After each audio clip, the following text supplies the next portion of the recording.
हर बार की तरह इस बार भी आपका आसान बिहार बोर्ड में स्वागत है। हम जो गद्य है उसको समाप्त कर चुके हैं। अब हम लोग हैं पद में। पद में क्या है? अध्याय है हमारा एक। हमारा अध्याय क्या है? एक, जिसका नाम है राम नाम। राम नाम के बिना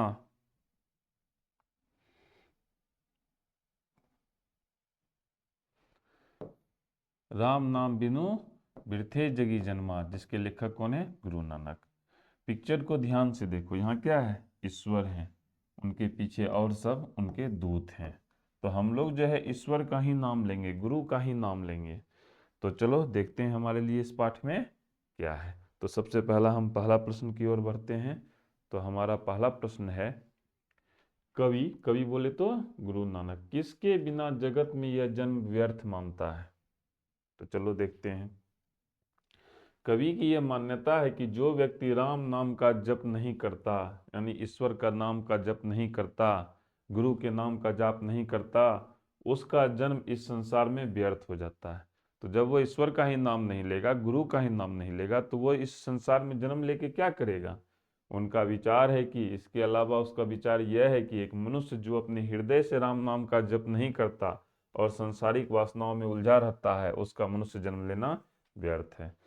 यही ये कहते हैं, यानी अगर हमारा जन्म हुआ है तो हमें ईश्वर का नाम लेते रहना है।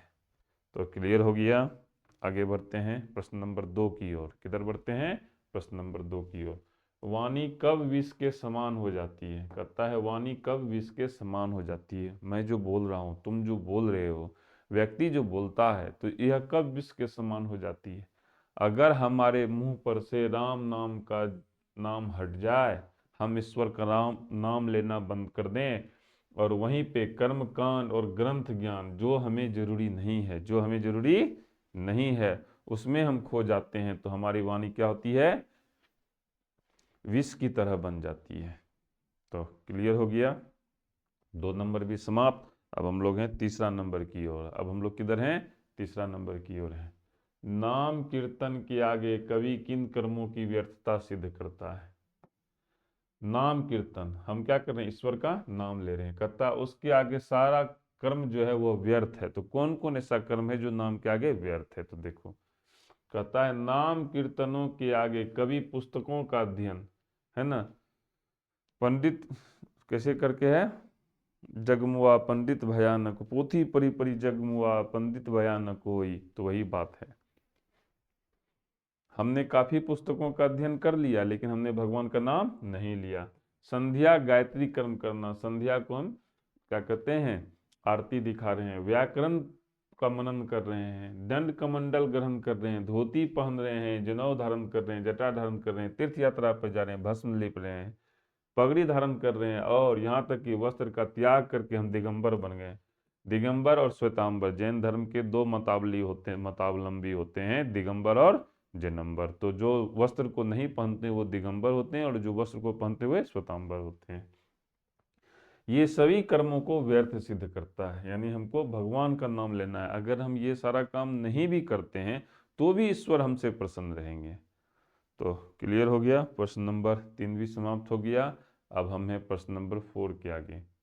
प्रथम पद के आधार पर बताएं कि कवि ने अपने युग में धर्म साधनाओं के कैसे कैसे रूप देखे हैं।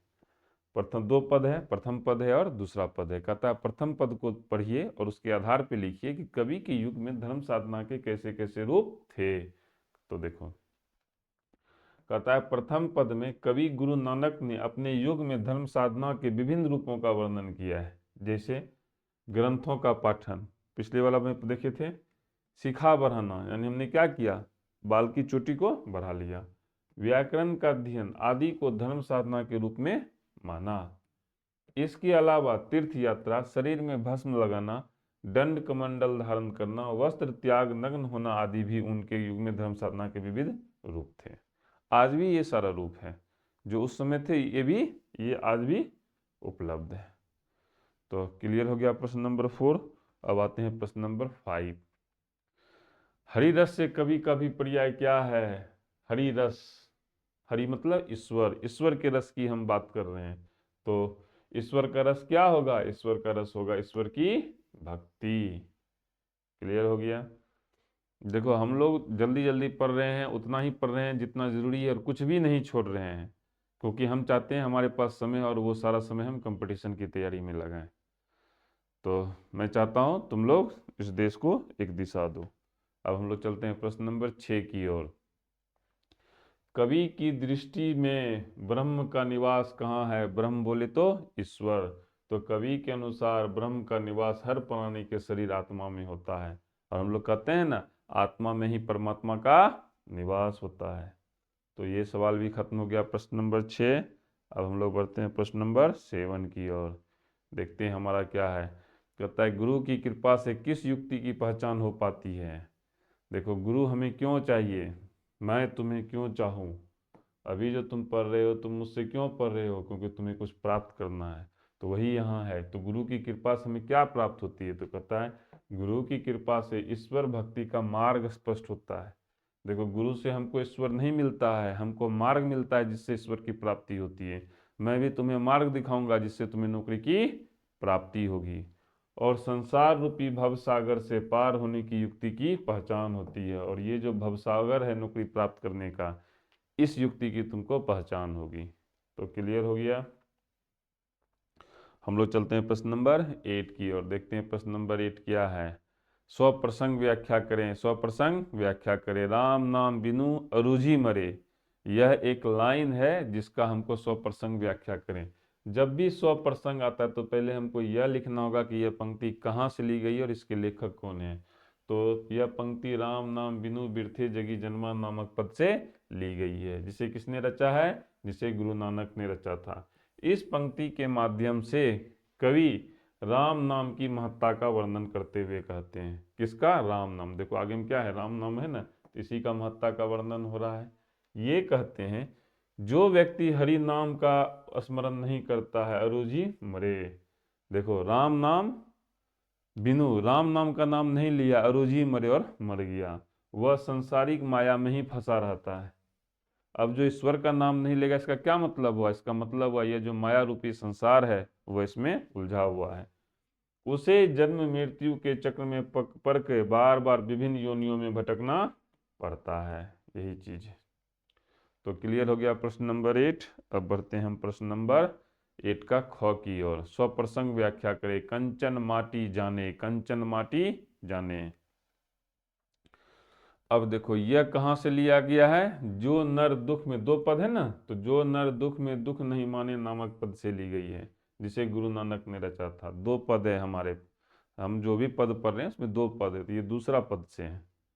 इस पंक्ति के माध्यम से कवि यह बताना चाहते हैं कि जो व्यक्ति निर्लोभ रहता है, निर्लोभ, जिसको कोई लोभ नहीं हो, जिसको कोई लोभ नहीं हो, और सोने को भी मिट्टी के समान मान समझता है, केवल उसी के जीवन में शांति आती है। और जैसे उसके जीवन में शांति आएगी, तो देखो शांति कोई लड़की नहीं, शांति उसे ही मुक्ति मिलती है और वही ईश्वर को प्राप्त करता है। तो क्लियर हो गया। कंचन माटी जाने, जो कि सोना को भी माटी जानता है। तो सोना को जैसे ही तुम सोना को मिट्टी समझने लगोगे, तो इसका मतलब है तुम धन के लोभ में नहीं हो। तो जो व्यक्ति धन के लोभ में नहीं होगा उसे शांति मिलेगी, और जैसे उसको शांति मिलेगी तो उसको मोक्ष मिलेगा। क्लियर हो गया। अब आते हैं गौ नंबर। क्या है गौ नंबर? हरत सोकते रहे नियारो, नाहि मान अपमाना। तो सबसे पहले कहाँ से लिया गया है उसको लिखते हैं। यहाँ से लिया गया है ना, नामक पद से अवतरित है, और किस किनके द्वारा रचित है? तो गुरु नानक द्वारा रचित है। इस अंक में कवि ने यह बताया है कि जो व्यक्ति मान अपमान, हरत सोकते रहे नियारो, नाहि मान अपमान, यानी मान अपमान की बात नहीं हो रही है। व्यक्ति नाम अपमान व हर्ष शोक से परे, हरत शोक, हर्ष और शोक से परे रहता है, उसी के हृदय में निवास करता है। उसको ना सम्मान की चाहत है और न अपमान का भय है। वह न खुशी से ज्यादा खुशी होता है और न दुख से ज्यादा दुखी होता है। तो उसी व्यक्ति के हृदय में ईश्वर निवास करते हैं। तो क्लियर हो गया। अब हम बढ़ते हैं आगे। प्रश्न नंबर 8 का घ। नानक तीन भयो गोविंद सो, ज्यों पानी संग पानी। स्वप्रसंग व्याख्या करें। तो देखो, नानक तीन भयो गोविंद सो ज्यों पानी संग पानी, पानी संग पानी होने की बात कर रहे हैं, ठीक है। और नानक तीन भयो गोविंद सो, तो देखो कहता है वे भगवान, गोविंद बोले तो भगवान, वे भगवान की भक्ति में ऐसे लीन होना चाहते हैं जैसे नदी का पानी समुद्र में मिलकर एक हो जाता है। जब नदी समुद्र से मिलती है तो अपनी पहचान को खो देती है और वो समुद्र में मिलके समुद्र का पानी बन जाती है। तो उसी तरह कहता है हम भगवान के भक्ति में ऐसा लीन होना चाहते हैं कि हम एक हो जाएं ईश्वर से मिल करके। उनका कहना था कि सच्ची ईश्वर भक्ति का अर्थ है हरि के नाम की कीर्तन में लीन होना, और भक्ति की गहराई उसी तरह होनी चाहिए जैसे नदी का जल समुद्र के जल में मिलकर समुद्र के जल जैसा हो जाता है। यानी ईश्वर की भक्ति ऐसी कीजिए कि आप ईश्वर में लीन हो जाएं। तो क्लियर हो गया 8 का घ। आगे बढ़ते हैं, देखते हैं हमारे लिए क्या है 9 नंबर, प्रश्न नंबर 9। आधुनिक जीवन में उपासना के प्रचलित रूपों को देखते हुए नानक के इन पदों की क्या प्रासंगिकता है, अपने शब्दों में विचार करें। देखो, आधुनिक जीवन में, आज का जो हमारा जीवन है, उपासना के प्रचलित रूपों को देखते हुए, उपासना के रूप को देखिए। नानक के समय जितना उपासना का रूप प्रचलित था गुरु नानक जी के समय, आज भी गुरु नानक आज भी वो सारा रूप प्रचलित है। तो कहता है कि क्या प्रासंगिकता है, तो देखो कहता है आधुनिक जीवन में भी उपासना की वही प्रथाएं प्रचलित है जो गुरु नानक के समय प्रचलित थी। आज भी पूजा पाठ, तीर्थ व्रत, वेशभूषा और संप्रदायवादी विचारों का प्रभाव देखने को मिलता है। सही बात है, उस समय भी था और आज भी है। मंदिर मस्जिद का महत्व अब भी वही है जो पहले था। इसका मतलब है कि आज भी बाह्य आडंबर का प्रभाव है। सच्ची भक्ति, अब आते हैं सच्ची भक्ति पे, क्या सब है, बाह्य आडंबर क्या सब है उसको हमने देख लिया है। कहता है सच्ची भक्ति यानी मानवता में कमी आ गई है। आज मानवता में वास्तविक रूप से कमी आ गई है, लोगों को एक दूसरे से कोई मतलब नहीं है।